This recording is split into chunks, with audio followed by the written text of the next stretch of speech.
E aí, já parou para pensar se os maiores eventos da nossa história, guerras, impérios, revoluções, fossem, na verdade, só o eco de uma batalha invisível? A gente vai mergulhar agora numa interpretação profética da história, com base na fonte A Nova Era e o Fim das Maravilhas. Pois é, tudo começa com essa imagem super forte do livro do Apocalipse. A ideia central aqui é que a nossa realidade não é, no fundo, política ou econômica. Ela é o resultado de um conflito cósmico, uma batalha que acontece muito além do que os nossos olhos podem ver. E para a gente entender a natureza dessa batalha, a fonte usa essa passagem de Efésios. Olha só, a luta não é contra pessoas de carne e osso, mas sim contra governantes e poderes de um mundo que a gente não vê.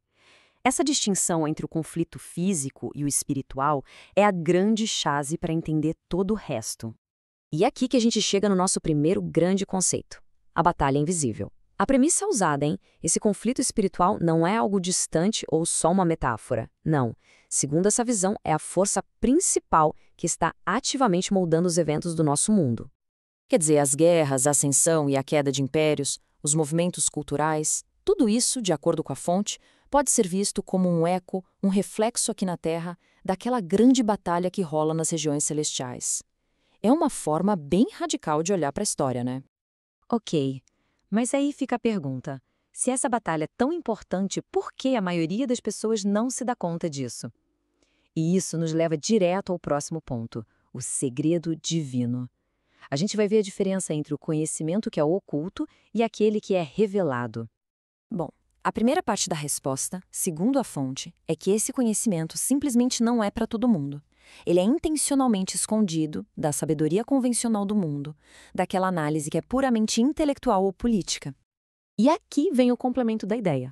Enquanto o segredo é oculto para uns, ele é revelado para outros. E para quem especificamente? Para aqueles que têm uma conexão de temor, de respeito com o divino. A revelação, então, seria uma questão de fé, não de intelecto. E para reforçar essa ideia, o texto se baseia nesse versículo do Salmo 25. A lógica é que existe um concerto, uma espécie de aliança, e o conhecimento secreto sobre os planos divinos é compartilhado dentro dessa relação de confiança.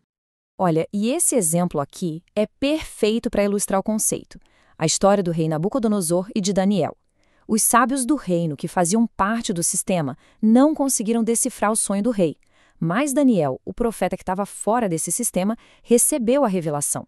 A fonte sugere que o mesmo acontece hoje. O entendimento viria para quem está fora do sistema do mundo. Certo.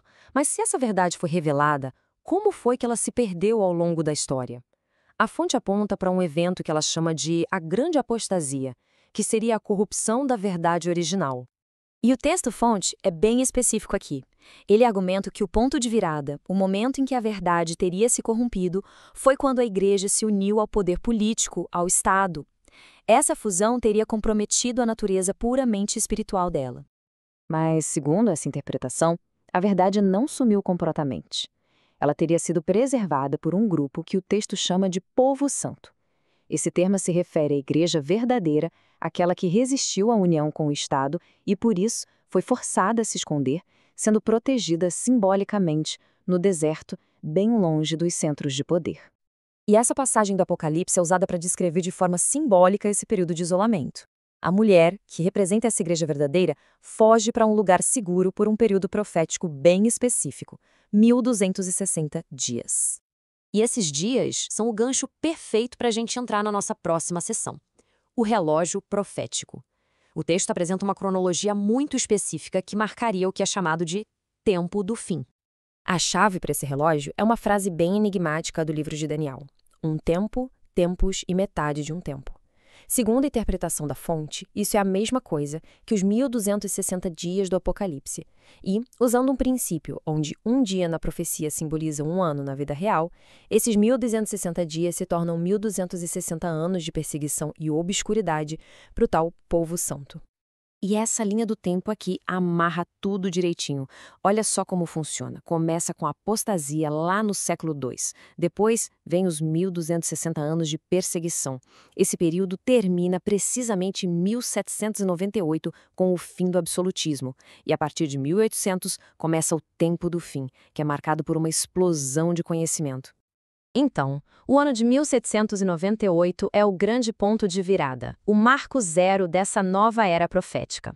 Segundo o texto, é quando aquele longo período de poder absoluto e perseguição religiosa finalmente chega ao fim, encerrando o ciclo dos 1260 anos. E o que vem depois de 1798 é essa nova era, impulsionada pelo Iluminismo, pela separação entre igreja e governo e por uma nova liberdade de pensamento e de religião. Isso criou o cenário perfeito para que o conhecimento, que antes era suprimido, começasse a se multiplicar. Com isso, a gente chega na parte final da nossa análise, que vai amarrar todas as pontas soltas. O fim das maravilhas. O que será que essa expressão quer dizer e como ela se conecta com o fim daquele relógio profético? De acordo com a interpretação da fonte, o fim das maravilhas não é um evento mágico, não.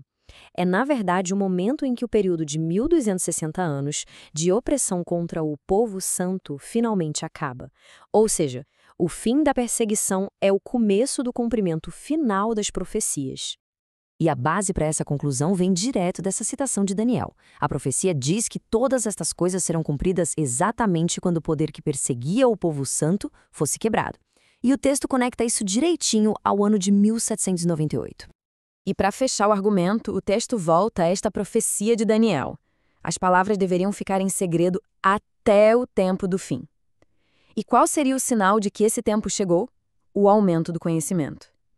A fonte argumenta que a explosão científica e cultural que a gente vê depois de 1800 é o cumprimento literal disso. E assim, essa análise toda nos deixa com uma pergunta bem provocadora.